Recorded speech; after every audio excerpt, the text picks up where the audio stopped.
Brothers and sisters, allow me to bless you based on Matthew 9:35.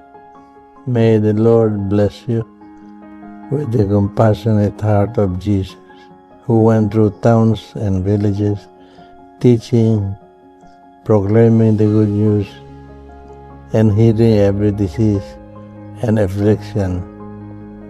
May He fill you with a deep love for His people and a desire to bring hope to those who are weary, lost, or suffering. May your words reflect His truth, your actions reveal His mercy, your presence bring comfort and encouragement, and may the good news of God's kingdom shine brightly through your life each day. In Jesus' name, amen. Good evening, brothers and sisters. With so much joy and excitement, I welcome everyone to tonight's online Iliam gathering. But before we proceed, na-inspire ako ng Banal na Espiritu Santo to say thank you sa mga elders ng Iliam, teachers of the Word, mga facilitators, at mga kasama ko sa mission at sa paglilingkod. Kayo po ang naging gabay namin sa aming faith walk. Kayo po ang mga mabubuting halimbawa sa pagsunod sa salita ng Diyos.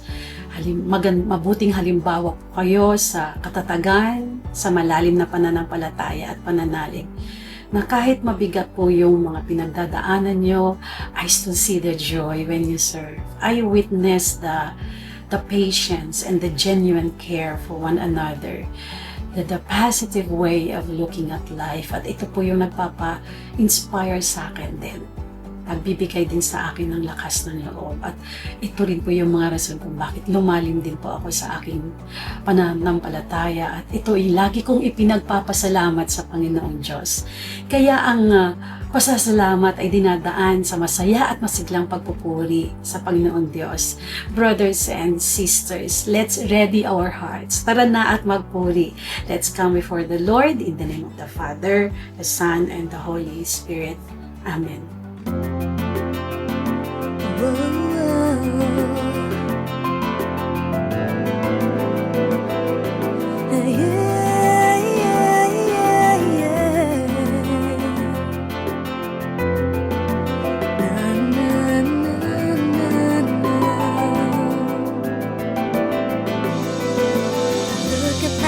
Stars and stare, I wonder what it's like up there. So wonderful a place heaven will be. Life is great, but now I'll say you can't compare to that one day. Eternity just waiting there for me. Maybe today, maybe soon. Will it be morning, night, or noon? Coming soon, coming soon. My Jesus is coming soon. Don't know when, don't know how, but I sure can tell you now, Jesus is coming soon. I thank the Lord for work and rest, for love is to my life is blessed. It's still there's so much more He promised me, yeah. To finally see Jesus' face, to feel the warmth of His embrace, that where He is there we may also be. Oh, maybe today, maybe soon. Will it be morning, night, or noon?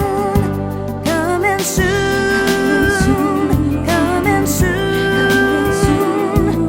My Jesus is coming soon. We don't know when, don't know how, but I sure can tell you now, Jesus is coming soon. Yeah, maybe today, maybe soon.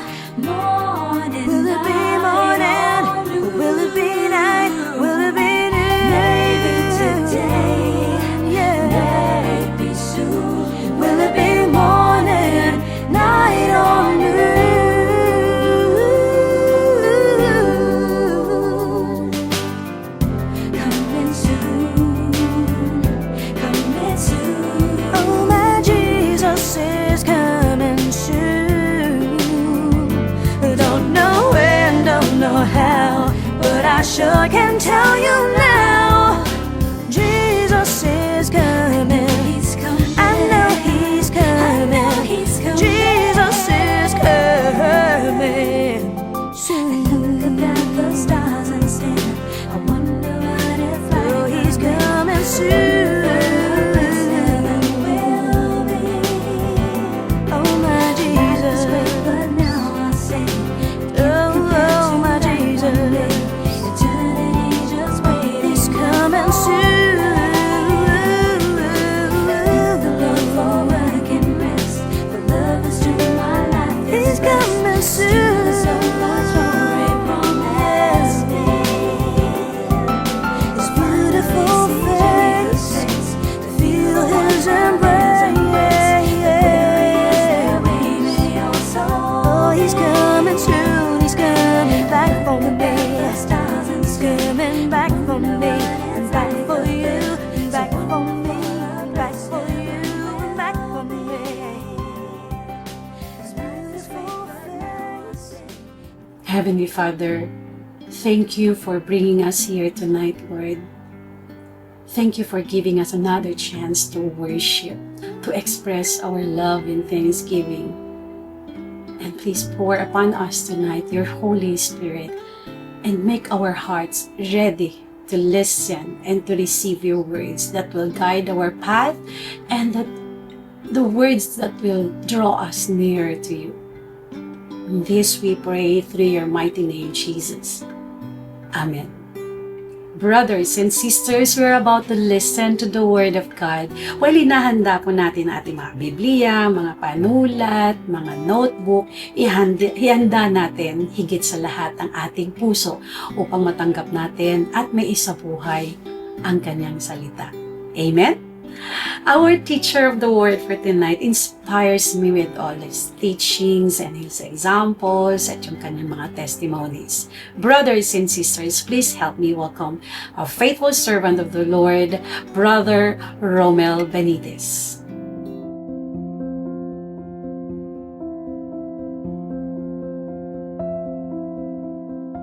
Magandang gabi mga kapatid. Ang ating pong tatalakayin ngayon ay pinamagatang The Holy Spirit Within Us. Sa theology at philosophy na pagpapahayag, ang tao ay ipinapalagay bilang pinagtatlong bahagi na binubuo ng espiritu, kaluluwa at katawan. Una, ang katawan o body. Ang katawan ang pisikal na sisidlan na nakikipag-ugnayan sa material na mundo sa pamamagitan ng 5 pandama: paningin, pandinig, pangamoy, panlasa, at pandama. Pangalawa naman ay ang kaluluwa o soul, ang psychological na sentro ng isang tao na madalas ilarawan bilang command center o sentro ng pagkontrol. Saklaw nito ang ating isipan o intellect, mga emosyon, at kalooban kung saan ginagamit ang malayang pagpapasya at kakayahang magdesisyon. At ang pangatlo, ang spiritu o spirit, ang hindi material at pinakamalalim na bahagi ng tao na ginagamit upang makipag-ugnayan sa Diyos at sa espiritual na daigdig, na gumagana sa pamamagitan ng mga kakayahang tulad ng konsensya, intuition, at pakikipag-isa. Kung kaya't ang espiritu na nasa atin ay siyang itinuturing na pinakamalalim na bahagi ng tao at ginagamit sa pakikipag-ugnayan sa Diyos. At dahil tayo ay nilikha ng Diyos, itong espiritu na ito ang siyang patunay na tayo ay para sa Kanya. Ang espiritu ng Diyos sa ating mga puso. Sabi sa 2 Korinto 1:21-22, ang Diyos ang nagpapatibay sa atin at sa ating pakikipag-isa kay Kristo. Pinili niya tayo at tinatakan niya tayo bilang tanda na tayo'y sa Kanya. Inilagay niya ang Kanyang Espiritu sa ating mga puso na nagsisilbing katibayan na matatanggap natin ang Kanyang mga ipinangako. Itinalaga ng Diyos ang kanyang Espiritu sa atin bilang pagpapatibay na totoo ang kanyang mga pangako sa atin. At ang Espiritu ay pinagyayaman ang ating kaluluwa. Sabi nga ni Saint Peter Damian, He pours light into our minds, arouses our desire, and gives us strength. As the soul is the life of the body, so the Holy Spirit is the life of our souls. Sabi naman ni Saint Catherine of Siena, Enrich your soul in the great goodness of God. The Father is your table, the Son is your food, and the Holy Spirit waits on you and then makes His dwelling on you. Sabi pa rito sa 1 Corinthians 6 verse 19, Don't you realize that your body is the temple of the Holy Spirit, who lives in you and was given to you by God? Katulad din ng ating pagtanggap sa katawan at dugo ni Kristo Jesus sa banal na misa. Ang Espiritu Santo ay gumaganap ng mahalagang papel sa Eukaristiya.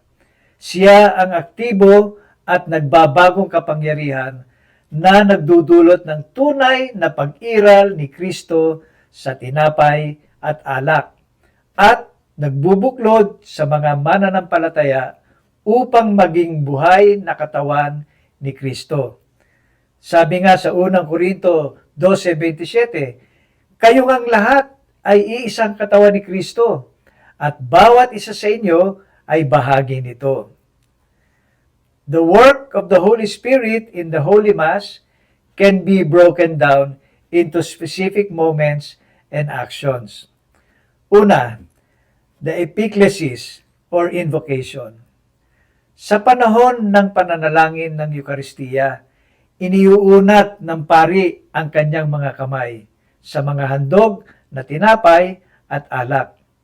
Ang panalangin liturhiko na ito ay tinatawag na epiclesis, nangangahulugang panawagan o invocation. Sa sandaling ito, hinihiling ng simbahan sa Ama na ipadala ang banal na Espiritu sa mga kaloob. Sa pamamagitan ng kapangyarihan ng Espiritu Santo at ng salita ni Kristo, ang tinapay at alak ay nagiging katawan at dugo ni Jesucristo. Isang misteryong kilala bilang transubstantiation. The bread and wine used in the sacrament become the actual body and blood of Jesus Christ, even though they retain the appearance of bread and wine. Pangalawa, transforming the faithful. Ang papel ng Espiritu Santo ay higit pa sa pagbabago ng tinapay at alak. Kapag tumatanggap ng banal na komunyon ang mga mananampalataya, kumikilos ang Espiritu upang baguhin din sila. Sa paanong paraan? Una, unity. He unites the assembly into one body, strengthening the community of the church. Pangalawa, spiritual nourishment. He transmits divine grace into the bodies, minds, and spirits of believers, nourishing them for the journey of faith.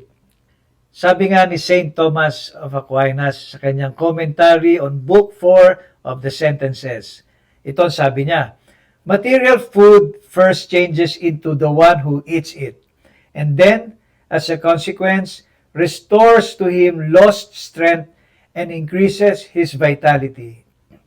Spiritual food, on the other hand, changes the person who eats it into itself. Thus, the effect proper to this sacrament is the conversion of a man into Christ, so that he may no longer live, but Christ lives in him. Consequently, it has the double effect of restoring the spiritual strength he had lost by his sins and defects, and increasing the strength of his virtues.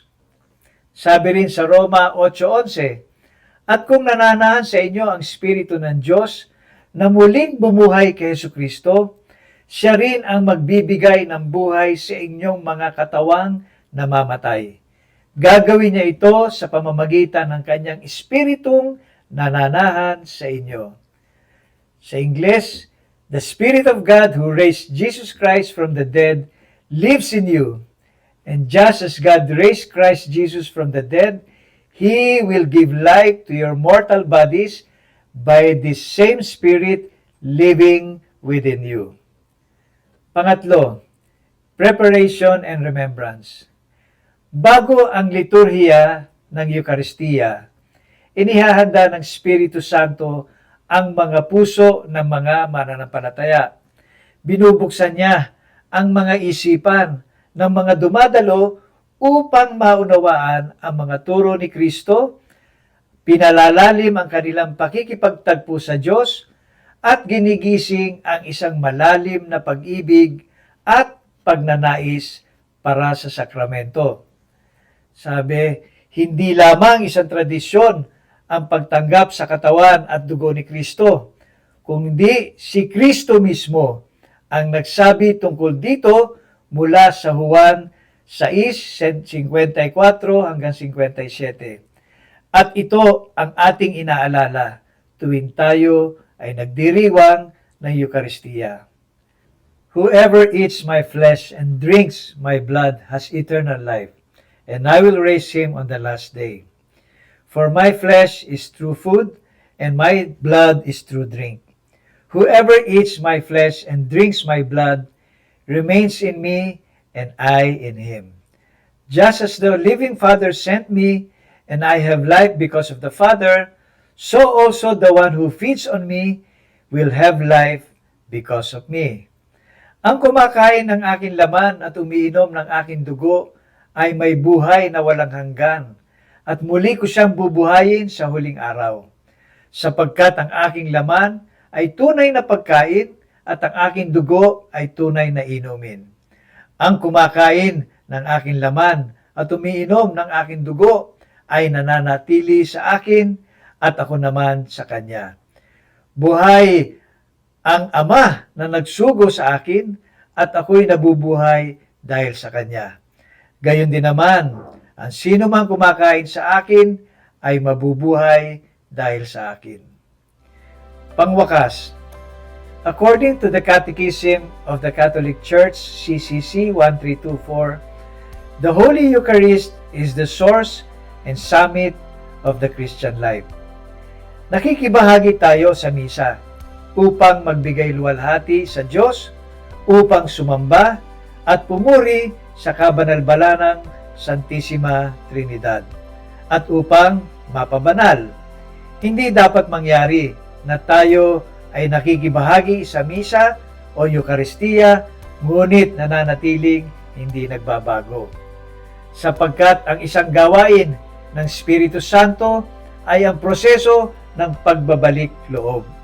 Gaya ng inihayag sa banal na kasulatan, ang gawain ng Espiritu Santo ay magbigay ng bagong buhay sa pamamagitan ng transformasyon, tunay na pagbabago, at pagbabalik loob sa Diyos.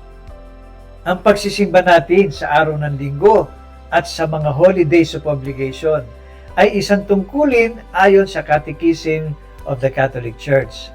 Ngunit subukan po ninyo na mas dagdagan pa ang pagsisimba.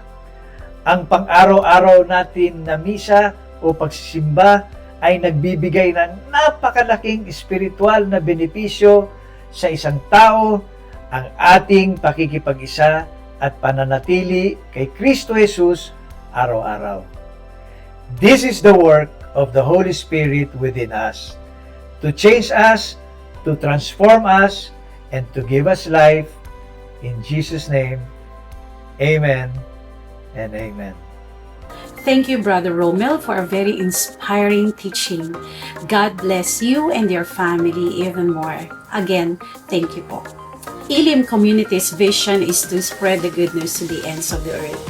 If you want to be part of this work of evangelization, please give your tithes, offerings, and donations to any of the following accounts.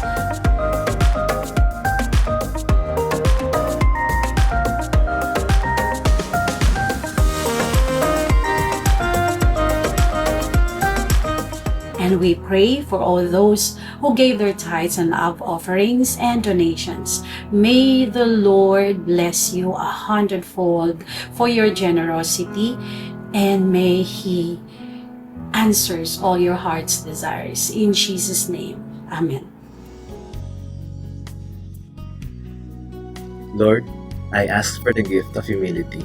Grant me the grace to take your yoke upon me and learn from you. For you are meek and humble of heart. May I put you first above all, and regard others as more important than myself. May I decrease as you increase in me.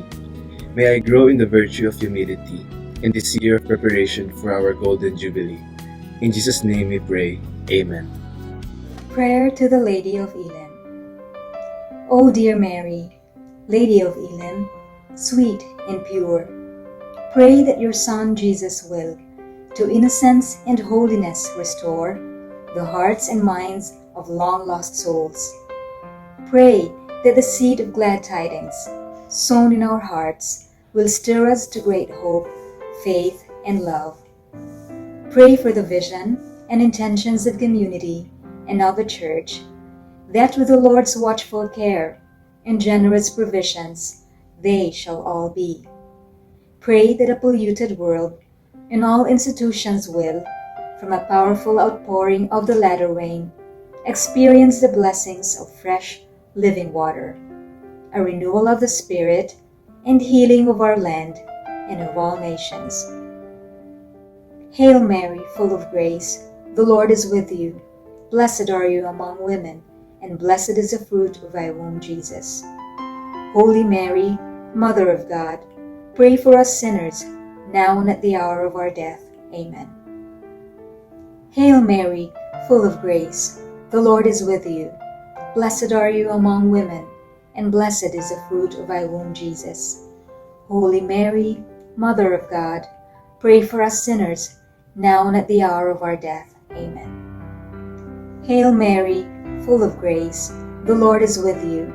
Blessed are you among women, and blessed is the fruit of thy womb, Jesus. Holy Mary, Mother of God, pray for us sinners, now and at the hour of our death. Amen. Elim Missions Prayer. Lord, I make myself available for the ministry of missionary evangelization, on my knees or in the mission field, within our borders or on foreign soil, for a single soul or for the multitudes. Empower me for abundant soul winning. By your Spirit, make me an instrument of your love and mercy, a witness bold and unashamed, and an inspiring bearer of the good news. Send us the laborers, technology, and resources to reach the world. Help us break barriers, overcome obstacles, and penetrate new territories, that all the peoples of the earth may know that you are God and there is no other. And to all those we reach, Lord, raise them up to become your true disciples. Here I am, Lord. Send me.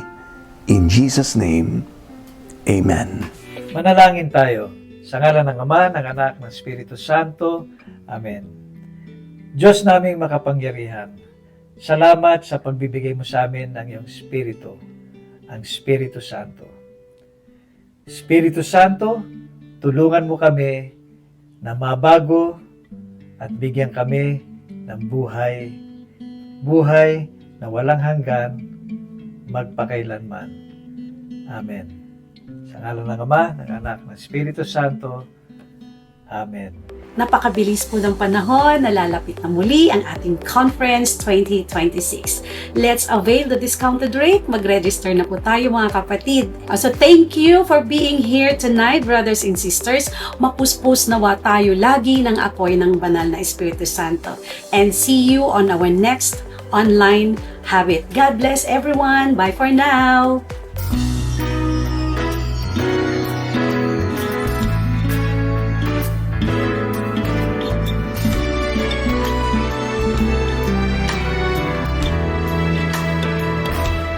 Sometime back each of us led a solitary life instead. Think thinking only of ourselves, till one day He had to show the way. Now the past doesn't really matter, for we all have found a home, with one mind and one heart, where Jesus is our Lord. Filled with joy and laughter, we have found each other. Here at Elim, we have love.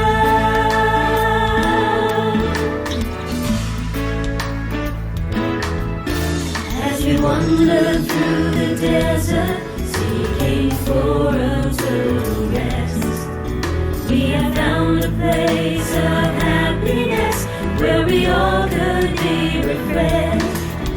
Now the past doesn't really matter, for we all have found a home, with one mind and one heart, where Jesus is our Lord. Filled with joy and laughter, we have found each other. Here at Elim, we have love. Together we join our hands to sing, let's preserve the unity, as we serve the Lord in many ways. Love will reign in the family. Now the past doesn't really matter, for we all have found a home, with one mind and one